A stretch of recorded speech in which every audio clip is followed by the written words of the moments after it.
and I absolutely respect that play. He acknowledged the play. He saw it. He understood his positioning on the board, and he was just like, hey, you don't have an answer. I know you don't have an answer, and this is where we stand right now. And the thing that was cool was he started out pretty slow. He didn't have a 1 drop. He didn't have a 2 drop. And he took 6. He had taken 9 damage by turn 3. Actually, I think it was a big, 10 damage. It was huge. He was sitting at like 21 health very early in the game, and that's not a position you want to be in, especially when you have very few defensive options. Like you always want to be playing the beatdown role. You don't want to be in the defensive role. Yeah, absolutely. Let's see, what was it? So it was King's Elk turn 2 hit him for 3, then another 2 the following turn, plus because he killed the huge toad, I think, that turn. So yeah, he took quite a bit of damage. I think it was about 10, 11 damage like within the first few turns, and it was amazing that he was able to mount that comeback. But I guess that's what happens when you play mid-range hunter, and like most of his game, Matt's game was early game, and most of Brian's game was late game, allowing him to make the swing. Yeah, we can okay. That. Absolutely. We can also see if we want to get Brian in here for an interview, just for a quick congratulations. It was well played, by the way. Yeah, good games, man. That was a dope. That was a dope. Congratulations. Come on in and sit down for a minute. We'll get to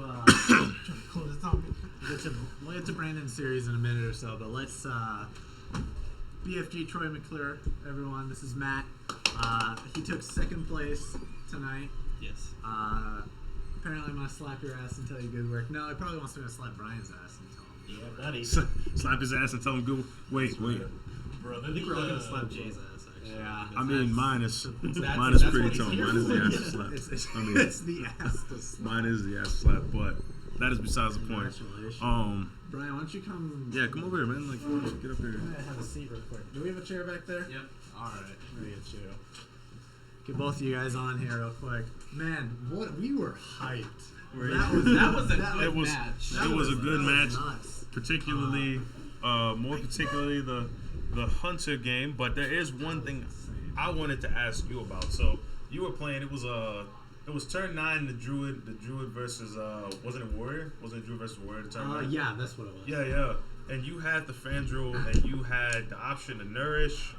Or what was the other? Dark Arakoa. Yeah, Dark Arakoa. What you ended Arakoa. up doing was playing that the Dark Arakoa with Fandral on the field, and we were shouting at the monitor. It was insane. We were sitting there, and we were like, "Oh, because your mana would restore, wouldn't it? Right. Like, You wouldn't it just be like you could have played the Nourish to get back up to 6 mana, draw those 3 extra free cards, drop the Dark Arakoa in the same turn.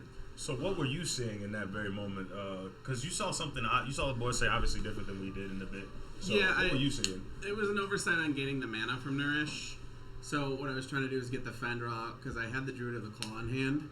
So what I was trying to do is get the big taunt out there to protect the Fandral so that next turn I would have enough and probably rush him for lethal. Mm-hmm. So it didn't even occur in my head that the Nourish gives you mana because all I ever think is if you've got too much mana and you play Nourish, it doesn't do anything. Yeah. That's a fair point.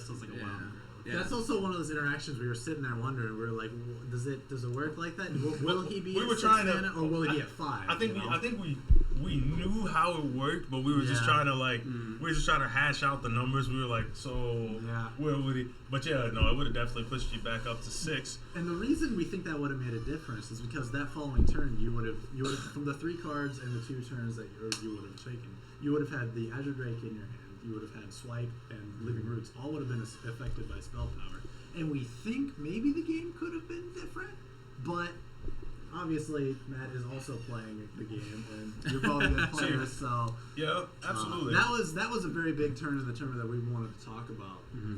Yeah, that was one that we were really curious. Yeah, we were just curious about what you were seeing, but I have to ask, what was going through your mind when you had that stealth Tiger on the field and that freezing trap? Oh, and I kept he had a Tiger as well. because we were both saying that's the position we wanted to be in. You never actually run into like a stealth taunt. So I was just like, I was trying to target it and I'm thinking, I can clear this taunt. I've got enough. I drew Call of the 8. I'm just like, okay. I'm like, I'll just push it through next turn. I've got this. So I kept trying to like target the stealth. And I was like, oh, right. And I was like, wait a second. It's still drag. Oh, that's his face. So yeah. Yeah. It just took a second because, I mean, you don't often run into that. So it's not, See, but yeah, at least it allowed you to you figured out the proper play. We were really, it was really exciting. Like it was. Actually, it was just to see if I could get my fans to pee a little bit. just oh man, just to be like, it is now. Now, peed a lot. Gonna make the sequel. Brian's team. Brian's team. I think Tim's in that video. I think Tim's in that one. I think Brian's brother's in that video. Mysterious fifth member. That's funny.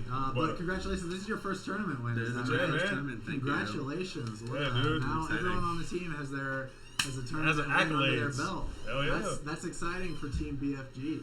Yeah, man. And but yeah, still.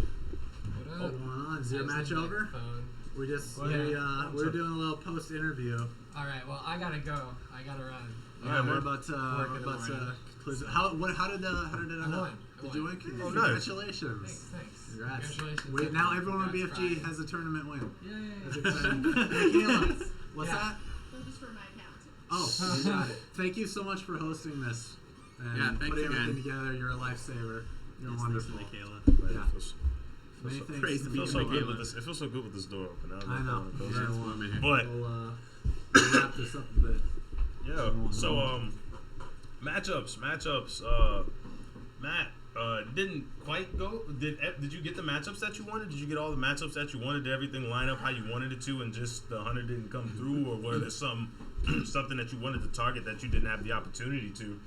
I got a little bit greedy. I wanted to target the druid with my hunter, and keeping that deadly shot was just a big mistake. I don't know if you played around that on purpose, Brian, but like, oh my god, that deadly shot was just so dead in my hand. I was like, yeah, no, really, I just wanted to make sure I hit that druid with the hunter, just because I'm playing the camel variant, and I know that druids don't run out of drops. So. And, yeah, that's one of the best things about that matchup is running mid-range hunter with camels. If you run into something, you don't want to play mages, you don't want to play other hunters, you want to play the druids, you want to play warriors. Even temple warriors don't run playable one drops. No. They run Finley, and then that's You're what you want to pull happy. out. Yeah, You want those ones with Finley with that battle cry. Immediately remove that from the situation entirely. But so how did Warlock being banned for both you guys affect the order in which you play things? Like what made you want to lead off with the decks that you guys led off with?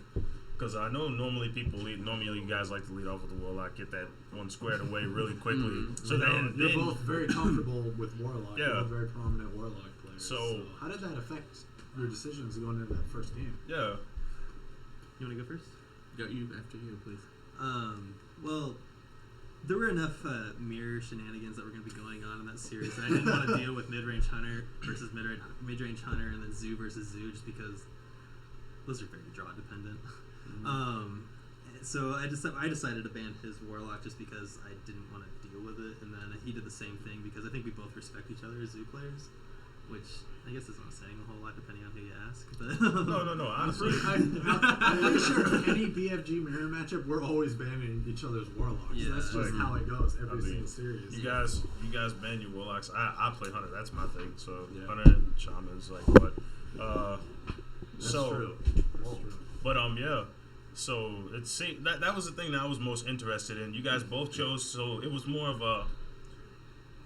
So for you, as you didn't want to have to deal with all those mirror matchups and all the draw dependent things, you wanted it to be, you could beat him. You could beat him without having to rely on RNG to give you the help. Yeah. It would actually be you playing against him and not the decks playing against each other. Right. And then it was a mutual respect thing that you guys both understand that this is one of your strongest decks and you need to eliminate this if possible to push the other things through. Yeah. And since you guys both weren't playing like standard tempo where you brought dragon tempo instead, I think it was also a good call to hit the Warlock because regular tempo deals with it very effectively. I'm not sure how dragon how Dragon does against Zoo? I think Dragon Tempo. You think it's about the same, or I think it's worse against. worse against Zoo? Yeah, because It is a little Probably worse, because yeah. of the lack of like Bloodhoof Brave. Well, I guess The Very- thing, the very thing about efficient Dragon minions. Tempo is it gives you all of like the clear and the control mechanics that you could want from Tempo, but it gives you that early damage to get the lead, and the whole point is to try to get them under 15 by turn 6 so you can start dropping the big crushers. Something that gets started very quick like Zoo is going to be a little less effective against something like Dragon Warrior. You can still pull it out with good draws, of course, but it's slightly less favored. Okay. Yeah. I think both of us could reason the same Dragon Warrior. So, And very brought that wild just here. to deal with some of the control because it's such a fast out the gate and it turns into control mid game. okay. One of the big early game minions from Dragon Tempo is that Fairy Dragon. And Zoo, it's the big appeal to it being it can't be targeted by spells and hero powers. Zoo doesn't really worry about that. They've got those minions. So that's one of the main reasons why your staple early game minions. Yeah, and the less great thing is effective. if you're curving out well with Dragon Warrior, like I was holding onto a Fairy Dragon for a long time because it was activating everything for me so easily. Yeah. We So noticed and that. if you pull the curve decently, you don't need to play it, and all of a sudden all your dragons, you got just the amazing curve power. Well, with yeah. Dragons That was one of those activated. things we were noting. We were really happy to see you holding onto that Fairy Dragon. Yeah. Unfortunately, you drew the Azure Drake right off top Well, of the that. thing- You can't rely yeah, on but- that. So. Well, the thing about it wasn't necessarily that you couldn't play the Fairy Dragon, but there was no reason to because Yeah, you didn't need to. you had the War Axe on too. Like there's no game that you don't play War Axe on too when you have the War Axe on too. You win those next 2 turns almost every time. Maybe Like, against Freeze Mage, but maybe you against know, I maybe mean, against maybe. Freeze Mage, but that's Even then, still. that activates Battle Rage if they toss out one of their draw cards. But anyway, we're getting off topic. But so what about you? Did you isolate the matchups that you wanted? Did you feel like you queued in everything? How did you feel about that? It felt pretty good. I kind of figured he would lead off with the Dragon Warrior. Banning Warlock again, it's kind of a respect thing. Like I know he's an excellent Warlock player, but also all of my other decks except for I think one matchup, which I think was Cthulhu Druid versus I think it was Dragon Warrior, slightly unfavored. But everything else was even and green for the board for me. So just dropping out the Warlock seemed like the best way to go. How did you feel about me skipping that turn? That's like, what is he doing? What is he doing? I forgot Finley has a discover mechanic. I was like, crap. That's right. We really wanted to talk about that. That game is one. another thing we That want. game Thank you for one bringing up where Finley. both of you. Oh, the great Finleys we had? Why did you do that? See here's my question. See now here's the thing is you had you could have gotten the recruits. Oh, let's see. Yeah, you could have gotten the recruits, and you could have gotten the what is it? It was priest hero power versus you got- druid hero power. Yeah, you got the You druid also hero had- power, yeah, that's priest, and you had the dagger, and then you had paladin. recruits. You had paladin. And rogue shaman. and shaman. Now we already know shaman is gone. Shaman's not a good tempo hero power. Unless you're at all. playing Patron Warrior, Unless- then you really want those totems. honestly, it's control warrior that you want the totems versus control warrior just does not want to you use it. control Warrior, you don't play Finn. Just on that one, really, like throwing out the 1/1 tokens would have done absolutely nothing for me, and having that on-demand 1 damage ping, for me, I felt would be more. I mean, granted, I think I actually dropped a couple of cards using it, but having the 1/1 tokens, honestly, we run enough No. early clear on it that it really wasn't going to make as much I of an think. impact. See, in regards to that, I think the only thing that I saw, because I saw no whirlwinds from either. I only saw Ravaging Ghouls, which means the only cards that you have to mass clear those 1/1s are 2 Ravaging Ghouls. After the first one is down, their chances to significantly get rid of those tokens. Only in my deck. Yeah, Of course. yeah. to get rid of those tokens are way lower, and it would have given you more things to trade with, more things to effectively. But yeah, having 1 damage on hand is good. But then you also could have gotten more value out of your war axes if you would have took the druid power, But as soon as I and picked that also rogue, could have been like, healing. As soon as I picked that rogue hero power, I was like, shit, Harrison. I just activated. And that's Harrison. another reason we thought of it. You Yeah. guys, You both had fiery war axes. Yeah, yeah, you no, guys, yeah. most of the game. you guys know you both have the weapon hate, so like I was like, why are you? No, That's I really what that it was was. actually. I think it was a mistake, probably on both of our parts. But it made it very interesting. I don't know if you guys have ever watched a Dragon Rogue. No, Dragon Roll. I don't know. I don't believe I have. Closer. No. I don't think I've seen the Dragon Road Not since Warrior the mirror. 2014 Winter Championship. That's right. That's right. When Dragon Man took on Chan Man. So Brian Kibler took on Chan Man. That's right. That's right. Absolutely. Dragon Man. But yeah, man, like, so I think we should probably start getting ready to wrap this up. But That's this right. is a question that I did want to ask you. So how did you deal with